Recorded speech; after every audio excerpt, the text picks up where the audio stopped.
સુરતમાં કેન્દ્રીય મંત્રી સી.આર. પાટીલે ગુજરાતના સૌથી લાંબા રેલવે અંડરપાસનું લોકાર્પણ કર્યું હતું.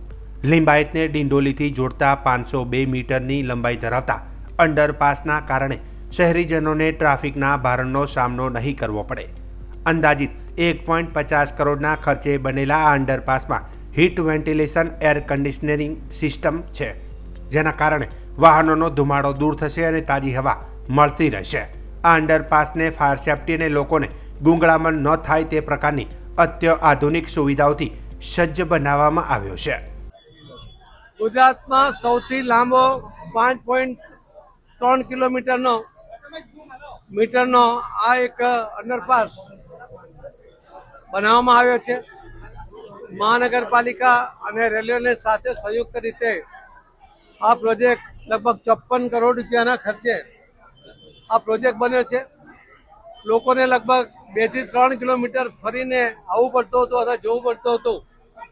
એને હવે ફક્ત 500 મીટરમાં જ એ સરળતાથી પોતે પોતાની જગ્યા પર પહોંચી શકશે. આટલો લાંબો જેની ઉપરથી 7 રેલવેની લાઈન પસાર થાય છે એવો આ સૌથી લાંબો અંડરપાસ છે. અને એમાં ઓક્સિજનની માત્રા નીચે ઘટી ન જાય એટલા માટે વિશેષ વ્યવસ્થા પણ આ અંડરપાસમાં કરવામાં આવી છે.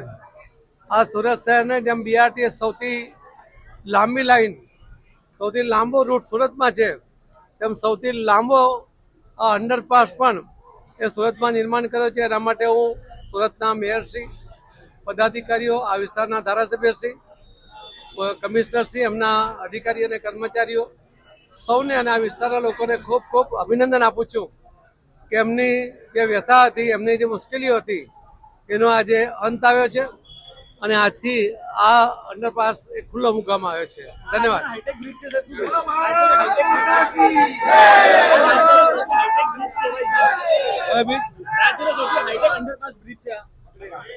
મેં પહેલા જ કહ્યું તેમ આખા ગુજરાતમાં સૌથી લાંબો અને સૌથી હાઈટેક કે જ્યાં ઓક્સિજનની પણ વ્યવસ્થા વચ્ચે કરવામાં આવી છે એ પ્રકારનો આ અંડરપાસ બન્યો છે. સુરતના શહેરીજનોના એમના છોગામાં એક વધારાનું પીછું ઉમેરાયું છે.